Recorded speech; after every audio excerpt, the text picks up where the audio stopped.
Conversations, where we're pleased this evening to present footage from a recent award ceremony and symposium, both of which were held in Tripoli, Libya, between June 12th and the 14th of this year, 1992.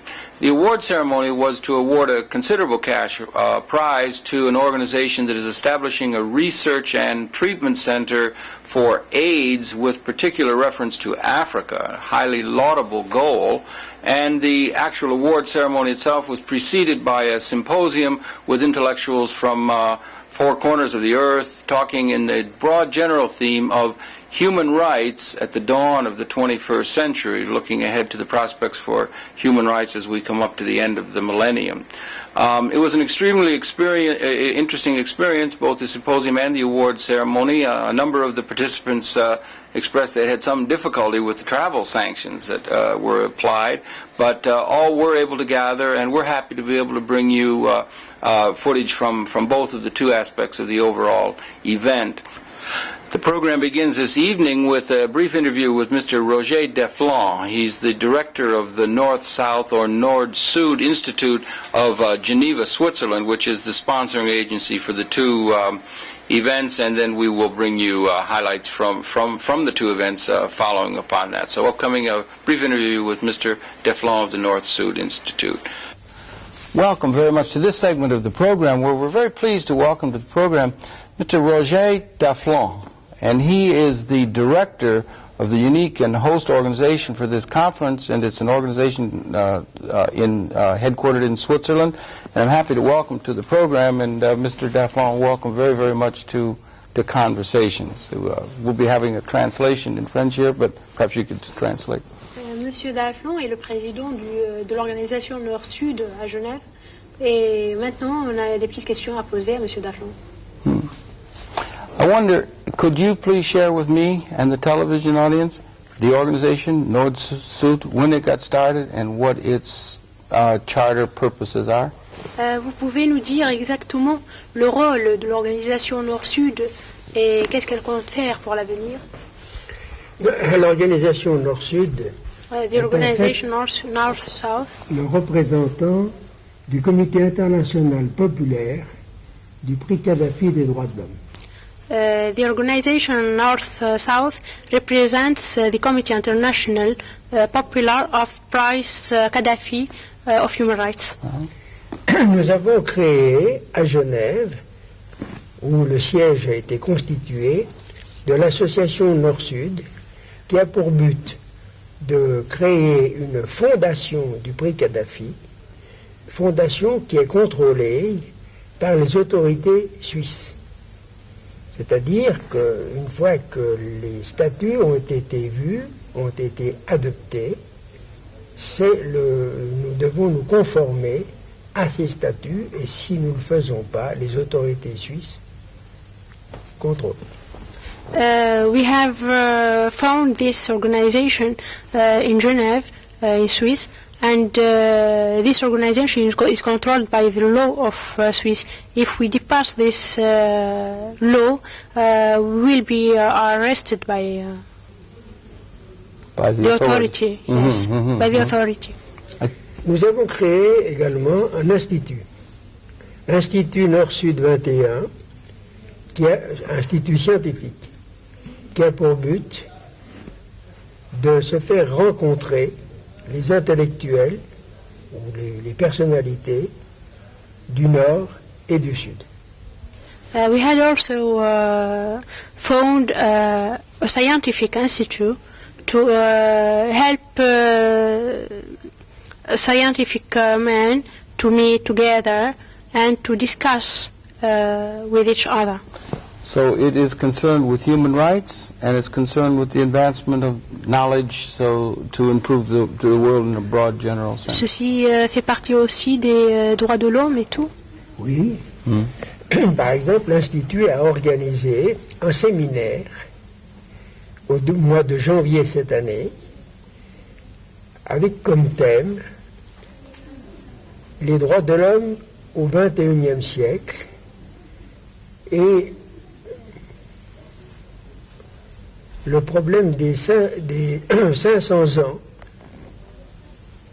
de ce qu'on appelle le génocide américain. Yes, but this organization had American symposium in January 1982, and it concerned the human rights, and behind that it concerned the problems that we have before 5,000 years ago. Yes, I understand. And now, Oui, je comprends bien maintenant. And now you've had these awards. We're here now giving the 4th annual award we had to Nelson Mandela, to the Children of the Stones, to the American Indian, and this year we give the award to establish a research facility for Africa against AIDS, no?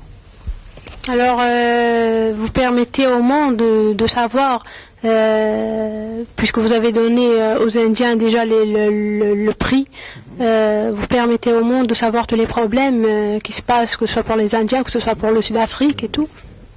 Le comité international du prix Kadhafi a attribué le premier prix en 1989 à Nelson Mandela, le deuxième prix en 1990 aux enfants de l'Intifada, le troisième prix en 91 au peuple indien d'Amérique. The prize of Gaddafi was given the prize in 1982 for Nelson Mandela, and after that it was been for the Intifada, and after that it was been for Indian of America. And this year we begin to move and look at this terrible problem of AIDS that confronts us, and we must be concerned. Et c'est ce qui a poussé à voir ce problème clairement, le problème des Indiens. Oui, parce que le problème des Indiens dans le monde occidental, on fêtait les 500 ans de découverte de l'Amérique. Mais on ne disait pas, ou insuffisamment, que ces 500 ans avaient été le début du génocide contre le peuple amérindien. Yes, because the Indian had helped before 5,000 years to find, to discover the America. Yeah. Well, sir, I just wanted to say thank you very much. And say, Encore un mot. Yes. Seulement, l'Institut a édité une revue, la revue le premier numéro 0 comme essai, et celle qu'on a distribuée ici, le numéro 1, revue dans lesquelles les personnalités scientifiques, politiques, économiques écrivent de tous les milieux, c'est-à-dire en anglais, en arabe, en français. The Institute have now one review. Not newspaper, but review. A magazine, periodical. magazine,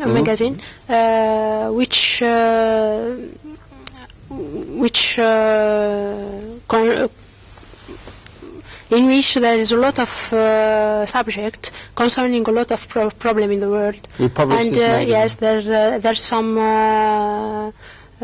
doctor and some who write in these magazines. Very good. Yes. Nous avons organisé ce symposium et le prix Kadhafi tout à l'heure, qui sera donné pour un institut scientifique, médical pour la lutte contre le sida en Afrique.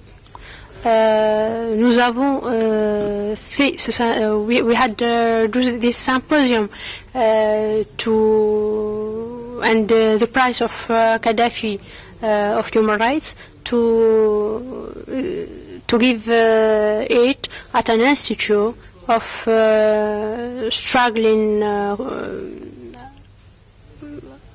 Against the AIDS. against SIDA. Yeah, against AIDS, as they say. En Yeah. Afrique. Yeah. In Africa. And we've organized this intellectual symposium, mental symposium here in Libya where we are now, And I just wanted to thank you very much for Merci pour ce symposium et je vous dis merci beaucoup. and for the work of the organization, and to let you in the audience know of it. Nord-Sud, based in Geneva, Switzerland, and we're at the convention, the symposium, and we'll be bringing you programming from it, but we wanted to introduce you briefly to the director of the organization, headquartered in Switzerland, and we thank you very, very much. Stay tuned. We'll be coming back for more. That's it for this section. Mr. Dafflon, once again, thank you very, very much. Most of the activity of the symposium took place in handsome new quarters that are there for meeting purposes, and there were a great number of representatives, as you can see, from many, many countries. There were many papers given, all of which were very, very interesting, and a great deal of discussion took place. Some of the activity took place in a theater, which was adjacent to the immediate meeting hall. But as we say, there were papers given in many different languages. There were Omar Hamadi spoke from Libya, and Francois Talidi from France, and there were great numbers of others. But we here for this New York and North American audience thought we might give at least brief excerpts from some of the speeches that were given in English by North Americans, since we're addressing this to a North American audience. There was Gabriel Gemma, who was representing Ramsey Clark, was there, gave a rather extended speech, and Janet Bruin, who represents the statement of the Women's International League for Peace and Freedom, and also Vernon Bellacourt did give a speech over in the theater for the American Indian movement, and we thought we might here give you, after giving you some idea of the number of people that were there and the general setting, give you excerpts from their speeches, and perhaps we could begin with a statement or parts of the statement made by Janet Bruin, who again is representing the Women's International League for Peace and Freedom.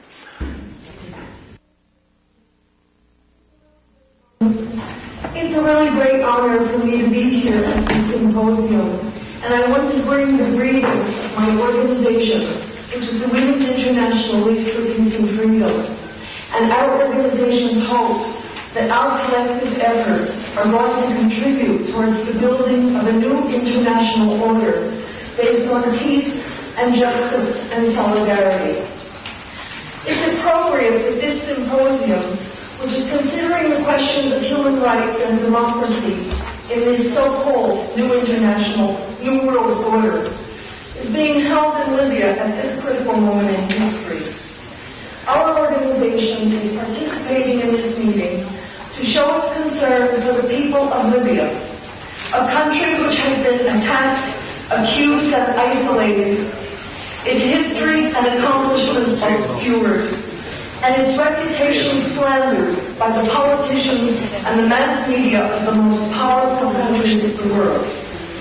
And now this country is being threatened again with military intervention by the most well-armed country in history. We are here to add our voices to the efforts underway by at least some sectors of the international community to seek truth and justice and the prevention of war and a new direction for the United Nations, in whose name policies are now being carried out in contradiction of the spirit and the letter of the organization's charter. It is impossible today to treat questions of human rights, democracy, development, military activities, environmental sustainability, the conduct of national and international affairs, and the functioning of the international economic system as in any way separate or divisible. Nor is it really correct to divide human rights into three categories, or generations as they're known.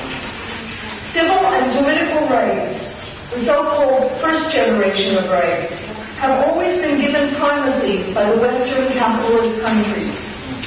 These place emphasis on individual rights, such as freedom of thought, conscience, and religion, free market economies, private ownership of property, and electoral democracy based on one person, one vote. Economic, social, and cultural rights, the so-called second generation, were emphasized criticized by the former socialist countries and by many third world nations as they emerged from colonial domination.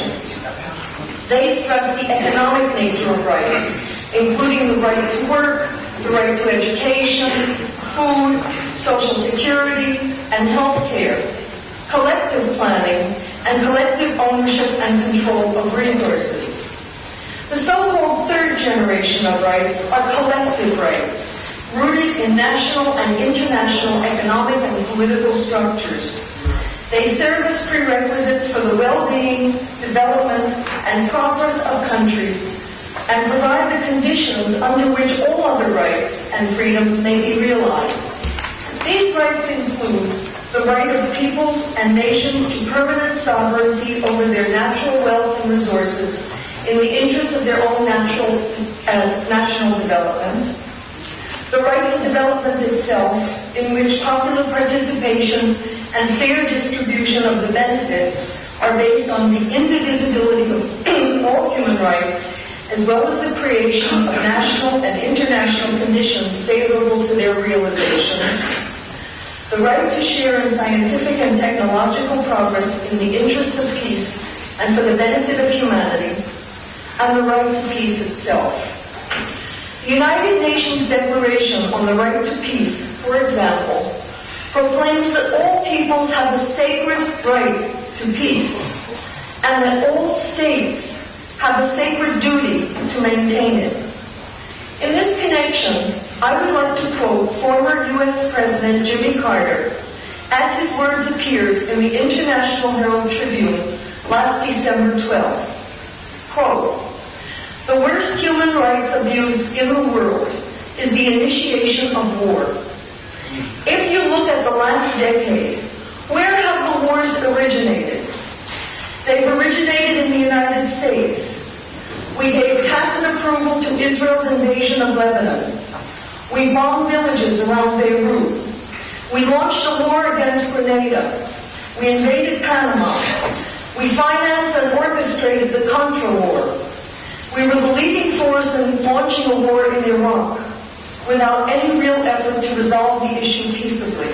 It's the end of the quote. President Carter should be commended for acknowledging that peace is among the most basic of human rights, and for taking two succeeding United States presidents to task for disturbing the peace in recent years. But he curiously omitted reference to the United States air attacks on Libya in 1981 and 86, which resulted in loss of life and destruction of property. Nor did he mention provocative United States military maneuvers in the Mediterranean that keep constant psychological pressure on Libya. How can we explain this omission? I believe that there's a deep wound in the Western psyche as far as Libya is concerned. This small nation of fiercely independent people had fought the Italian colonialists and fascists, overthrown a corrupt pro-Western monarch, imposed severe limitations on almost 60 transnational corporations operating in their country, instituted a remarkable land reform program, and managed to eliminate United States and British military bases from Libyan soil. This passion for independence, for national sovereignty, for control of the resources under one's earth, and for the establishment of an indigenous political, economic, and social system are bad examples to set for the people of other countries who seek their own paths to development, but whose leaders collaborate with foreign interests for economic gain and military protection. A recent meeting of legal experts in Geneva, called by the International Progress Organization in cooperation with the Committee for Studies and Research into the Problems of the Mediterranean, held on 23rd of May, concluded that the members of the Security Council were aware of the legal dispute concerning the interpretation and application of the Montreal Convention, and should have urged all parties to submit the case to the International Court of Justice, which Libya eventually did, rather than to proceed with a process leading away from peaceful settlement of the dispute. They concluded that the United States and United Kingdom remain obliged to exhaust all means for the peaceful resolution of the dispute, that they usurp the right and power of the International Court of Justice to rule on Libya's application and requests, thus violating the United Nations Charter and the court's statute itself. They concluded that the United States, United Kingdom, and France violated the United Nations Charter by illegally using their power and influence to induce and coerce other member states of the Security Council to vote in favor of Resolution 731. They concluded that Security Council Resolution 748 sanctioning Libya has exceeded the powers of the Security Council under the UN Charter, and they concluded that the International Court of Justice and the United Nations General Assembly should exercise control over the legality of the decisions of the Security Council, and that's very important. They also concluded that the parties involved should consider submitting the question of personal criminal responsibility for this bombing to an ad hoc international criminal tribunal. I have copies of this statement if anybody is interested in circulating it. If certain governments are defying the United Nations Charter and finding it easy to coerce others to go along, it will be up to the peoples of the world to win back their good names and to take back the United Nations from the very undemocratic forces who have gained control of it. The death and destruction caused by the United States and its allies in the Gulf War against Iraq must never be permitted to be repeated, either against Libya or anyone else, in the name of the peoples of those countries or under the auspices of the United Nations. Despite the campaign to isolate Libya, international solidarity continues. Last September, during the International Peace Festival in the Philippines, organized by the Bayan People's Movement, participants from around the world were inspired by accounts of Libya's success in removing foreign military bases and its unique political experiment based on grassroots people's democracy. We saw the film Lion of the Desert, which documented the courageous struggle for national liberation from Italian colonialism by Omar Mukhtar. Since then, there have been meetings, solidarity events, and demonstrations at the United States Embassy in Manila, in the Philippines, by women, workers, and Muslim organizations. Other events are being organized in other countries. You can be sure that the Women's International League for Peace and Freedom will continue to do everything it can to prevent war. We have protested to the President of the United Nations Security Council, and we are circulating the statement of legal experts for signature by lawyers, international organizations, parliamentarians, and well-known personalities, as well as Nobel Peace Prize laureates. We hope that other organizations will do the same, and that working together around the world, we will be able to bring about a just peace based on respect for international law. Next came Gabriel Gemma, representing Ramsey Clark. Mr. Ramsey Clark and myself would like to thank this committee, and especially the Libyan people, for the hospitality and the warmth reception that you have given to me in the last few days. It will be very difficult to return to New York City, where I live and work, after seeing the magnificent city of Tripoli. It will be very difficult to return to the great democratic center of human rights, where in my city there are 85,000 homeless people. Many people thought that it would be impossible for the United States to regain hegemony over the peoples of the world. And it temporarily has. And it's difficult. And we all know that. But there are some that say that this is a result of the triumph of U.S. ideas, that this is the triumph of U.S. capitalism, that this is the triumph of the ideas and the goals as put forward by the West. I think the first thing that we must do if we are genuinely for the rights of humanity is to strongly and clearly state that this is not true. I don't think it's so complicated to understand why temporarily the United States, with its junior partners of Germany, Japan, and France in particular, are able temporarily to threaten and dominate the world. The United States, by using its scientific, technological revolution, ideas and productivity that it gained by the robbery of the peoples of the world, both their brain power and their labor power and their natural resources, was temporarily able to outcompete the rest of the world.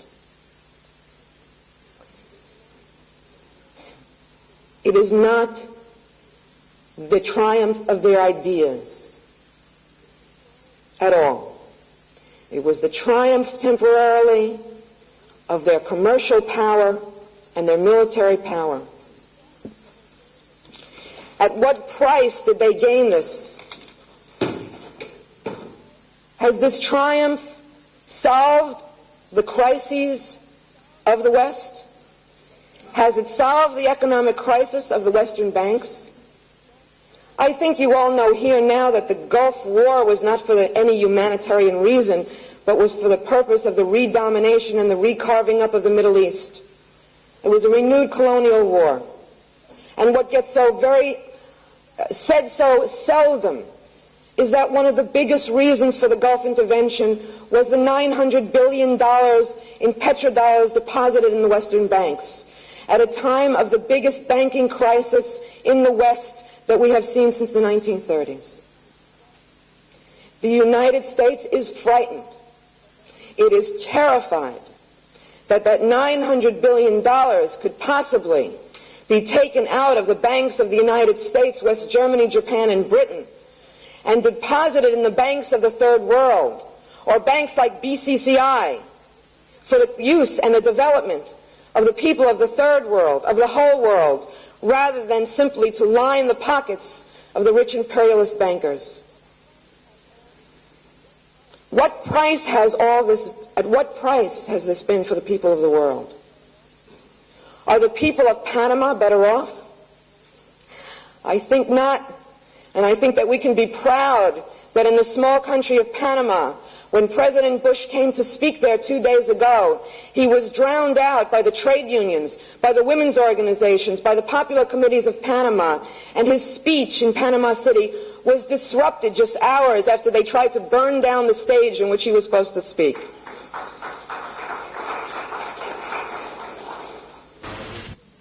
How did we get any progressive law? We got it through struggle. In the United States, the civil rights laws were passed, and they were upheld by a Supreme Court on which the most reactionary and racist members of government sat. Some of those on the Supreme Court were members of the Ku Klux Klan, and they upheld the civil rights laws.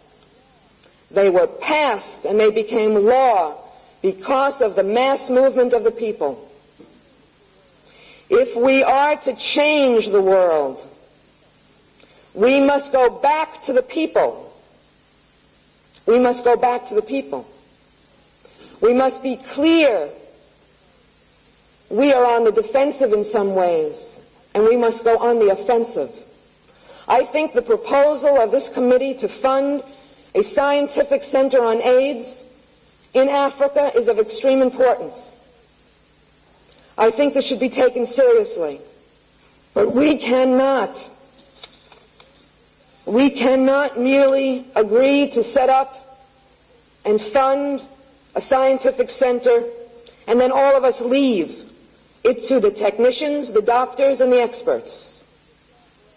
In a letter to the committee, Mr. Clark wrote, supporting this prize to the AIDS Center, that I believe, unfortunately, that no major social or economic or health concern can be meaningfully addressed without a simultaneous world movement of the people against war, and especially at this time, U.S. imperialism. No country will be allowed to develop its material, its scientific or human resources, or even to protect the health of its own people under U.S. domination. Any scientific effort to prevent and cure AIDS and provide care will require a massive international political action effort to demand of every nation, its full participation in the struggle. Every country should provide doctors,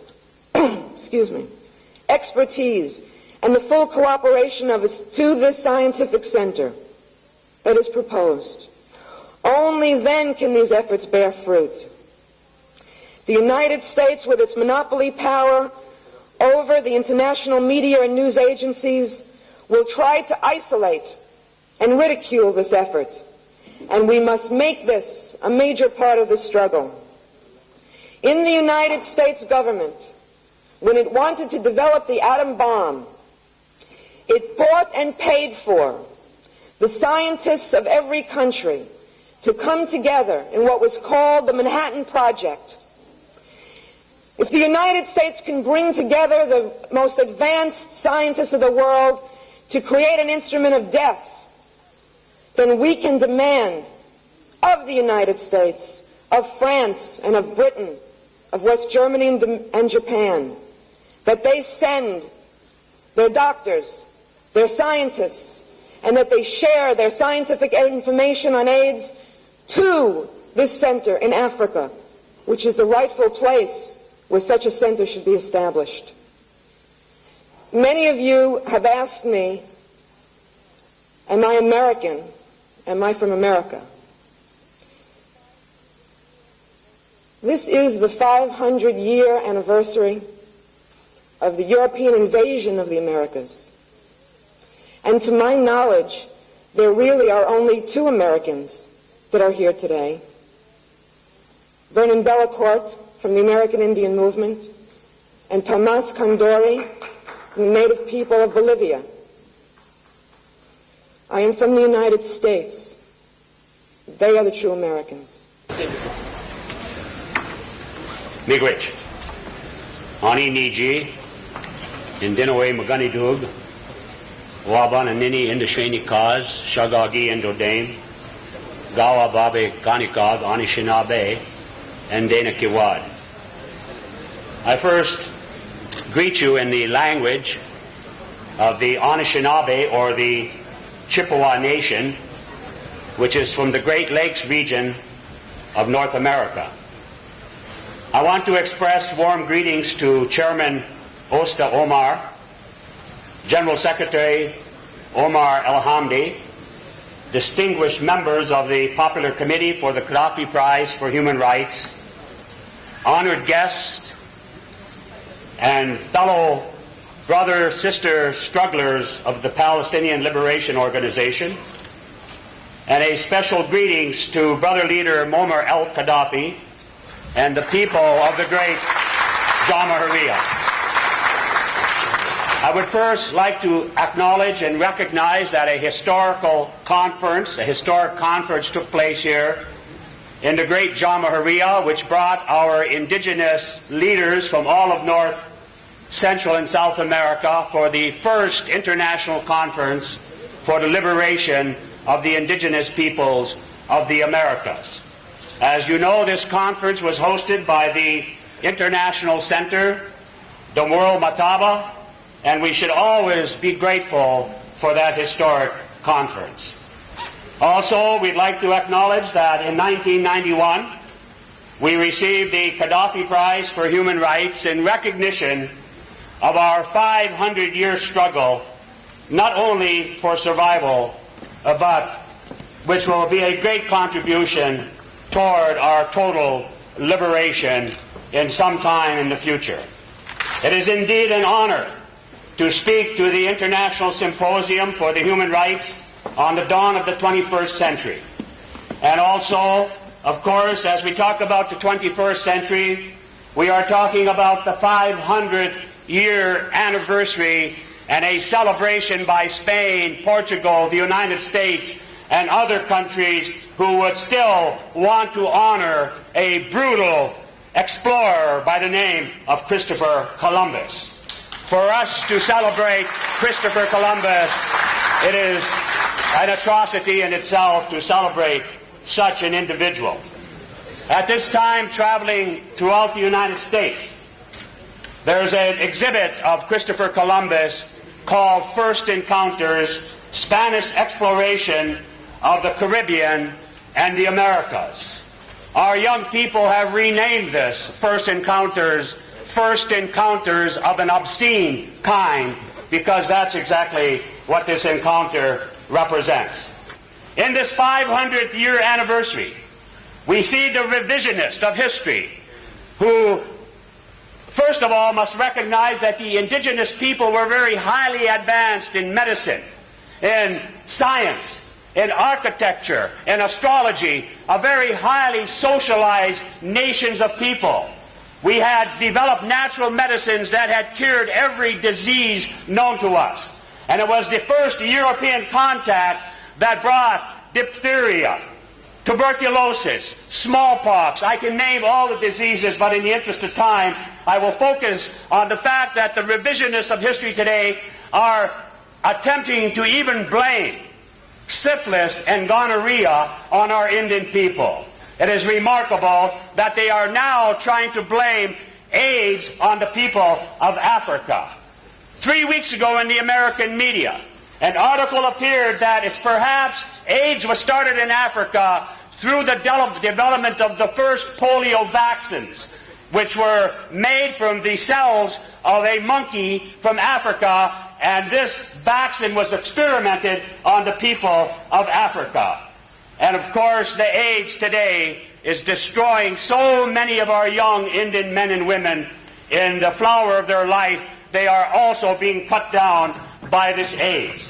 So finally, I would like to congratulate the committee for its vision in awarding the 1992 Gaddafi Prize for Human Rights to a AIDS research center in Africa. And in conclusion, our task, our work today is to unify the 80 million Indian people from Mexico on down through Central and South America. And while we only number today about 5.5 million in the United States and Canada, that by bringing about a strategic alliance between the 80 million Indian peoples of Central and South America and the millions of Africans stolen from Africa and enslaved in the Americas, will we realize our true liberation. Finally, I would like to send a message to George Bush, who said recently, "I will never apologize for the U.S. regardless of the facts." Isn't that remarkable? I will never apologize for the United States regardless of the facts. To George Bush, we want to say, New World Order, Old World idea of Hitler, New World Order. Miigwech, thank you very much.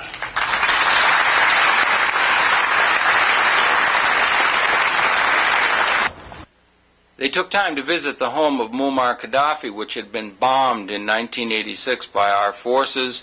This was the place where the adopted daughter of Muammar Gaddafi, Hana, was killed in her bed at night by our bomb. She was 18 months old at the time. The rationale for which the bombing took place of Libya, both Tripoli and Benghazi, was a discotheque bombing in Berlin that supposedly had been carried out by Libyans. It subsequently was found out that it was not. This is Hana's room, and in the background a picture of the 18-month-old daughter who was killed. It was subsequently found that it was not Libya that had done that bombing in Germany, and yet the United States, then having killed scores and wounding many hundreds in Libya, has never apologized for the wrongful bombing of the country. In fact, the harassment continues. Sad story. It might perhaps best be summed up by the words of Vernon Bellecourt, who had talked about the attitude, the harassing attitude that the United States has continually to exerted against the country of Libya. And it might be good for us to hear once again the words of Vernon Bellecour talking to Mr. George Bush, but refers as well to the attitude of Mr. Reagan, in whose administration Mr. Bush served. Finally, I would like to send a message to George Bush, who said recently, "I will never apologize for the U.S.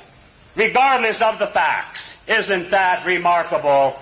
I will never apologize for the United States regardless of the facts.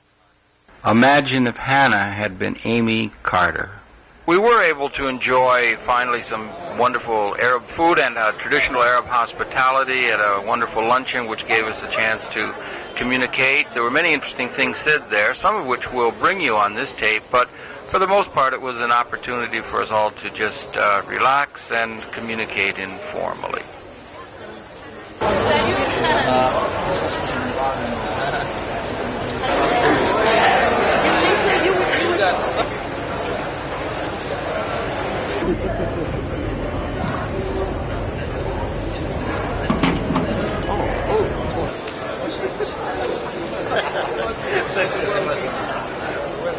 I'm going to take this one for the New York Times.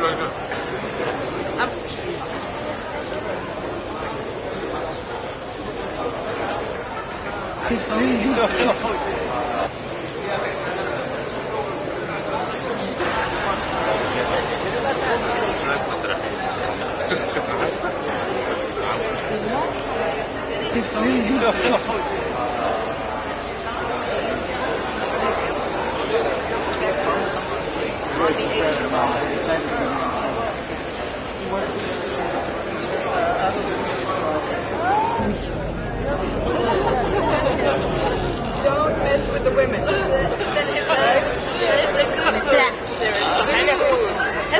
Mr. Bush. This Bush for you? Et je suis, j'ai fait partie du congrès du comité du peuple al-Gaddafi parce que ça m'intéresse beaucoup, surtout que ça concerne les droits de l'homme. She's very interested in things that are happening with the situation of human rights, and she is very happy to take part in this symposium. She's from Tunisia. Les peuples qui ont besoin d'aide. Okay, she's saying that she hopes that the people of the United States after this Congress are going to really help the people around the world who need help. Vous voulez dire quelque autre chose? Ben non, c'est tout. C'est tout, merci beaucoup. Et vous? You're from Libya, and do you have a message for the people of the United States?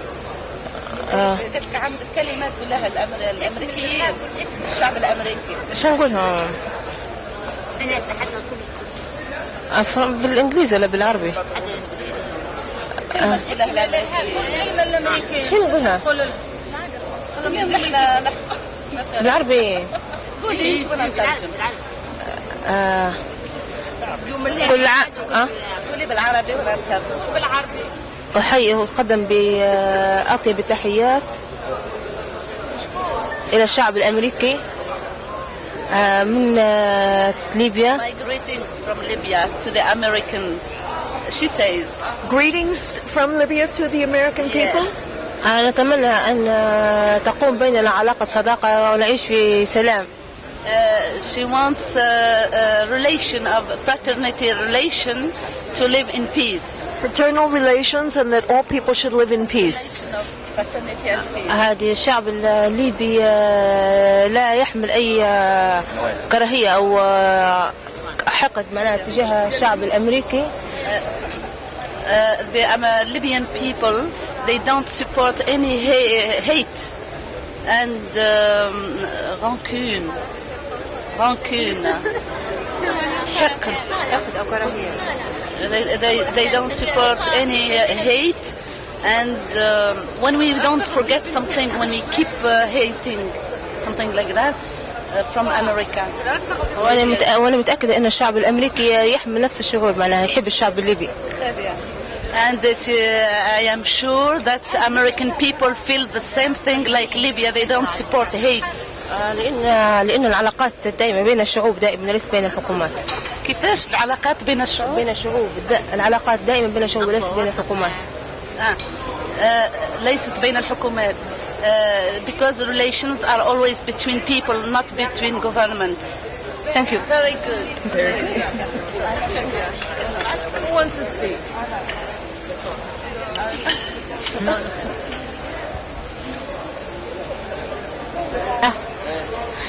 With respect to the American government, in my view, it is the Zionist and Israeli point of view that we challenge, and not the American government itself.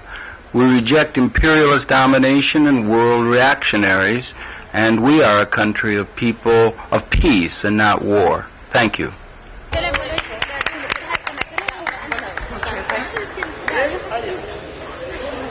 Bon, je le fais en français. I would give a message that my hope is to come to Libya and to notice, like I did, that Libyans are nice people, and we should take off this bad picture that we give to Libya. I'm happy, and today the food was very good with the embargo. Very plentiful. Thank you. Very good speech. Very good. The men are listening. Following the feasting, it was time for the presentation of the awards, and as always on happy occasions in Libya, the children are very much involved. The document was signed and handed over, and we'll try and give you a translation of some of the things that were said, but by and large it speaks for itself.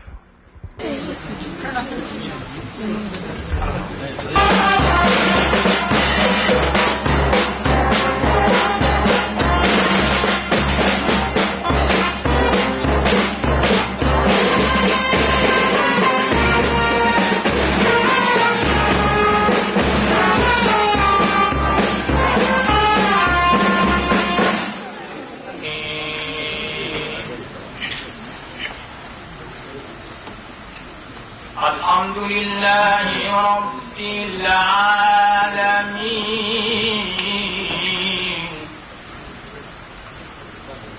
الرحمن الرحيم مالك يوم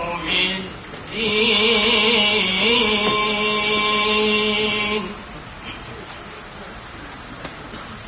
إياك نعبد وإياك نستعين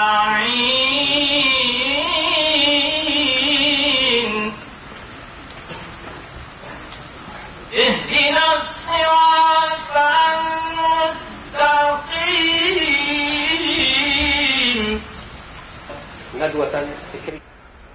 Welcome to you all, the participants of the Symposium on Human Rights in the World at the dawn of the 21st century.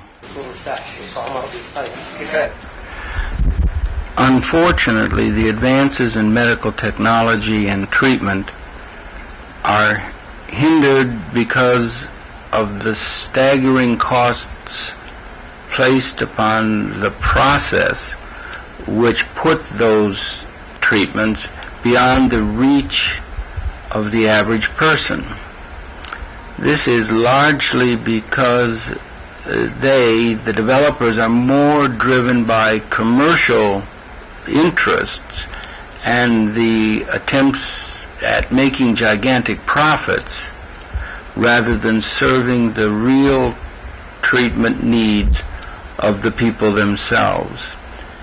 It is clear that Africa, of all regions, has fallen as the primary victim of this very unbalanced approach and inordinately suffered its catastrophic results.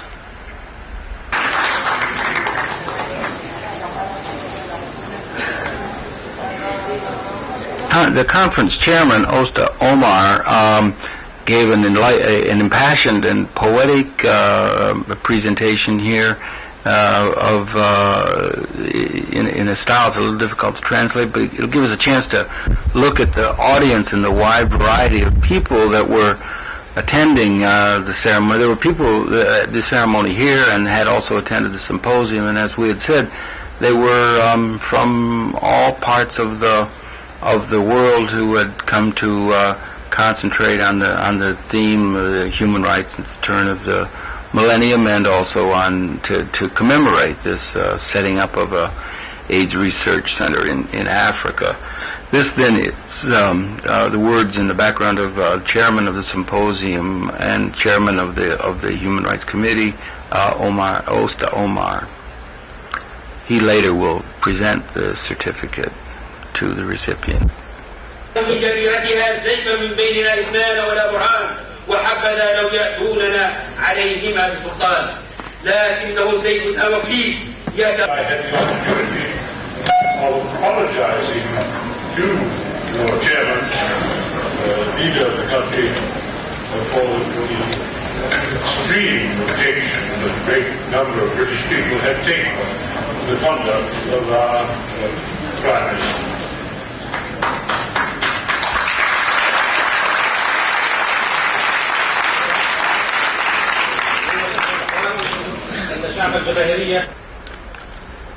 Osta Omar reads, "The people of Libya are committed with their institutions to combat and search for remedies to the immune deficiency syndrome known as AIDS, and to close ranks with all interested international counterparts to accelerate our collective search for such remedies." مكثفة وريادية وتأسيسا على ما تقدم.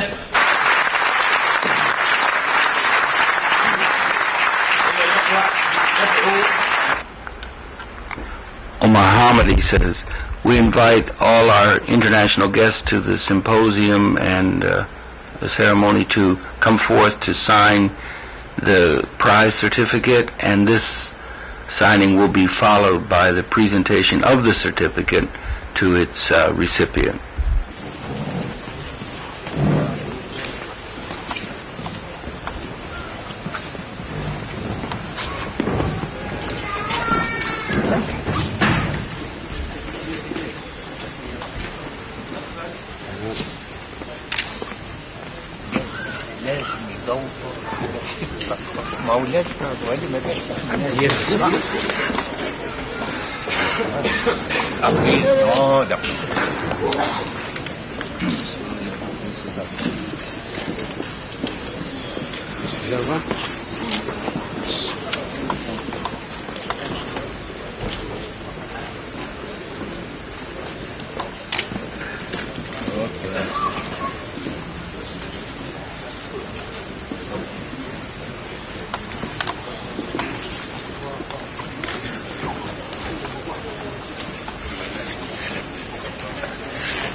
يلا استاذ خليفه استاذ خليفه يلا شرف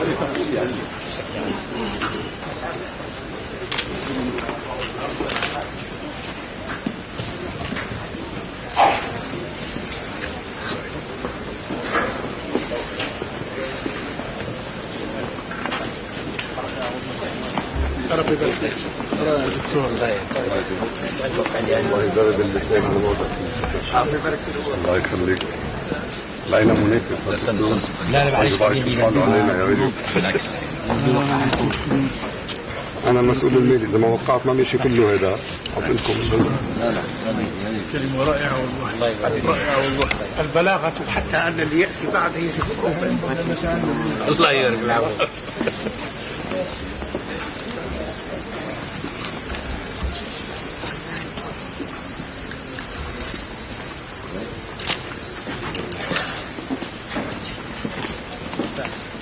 أيها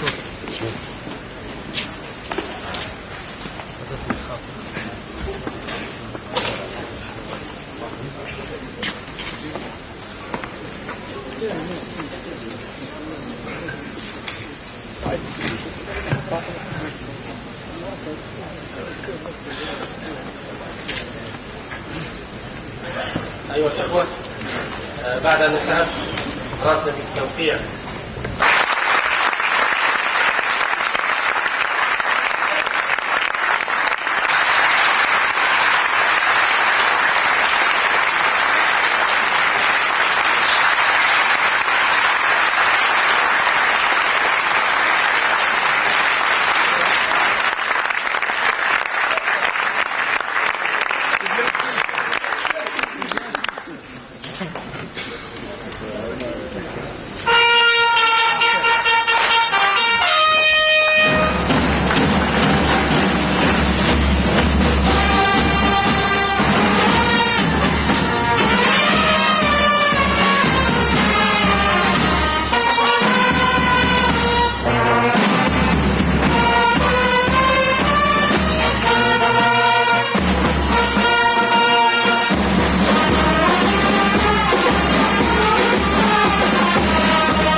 The Universal Declaration of Human Rights, adopted by the United Nations 40 years ago, may not be a legally binding document.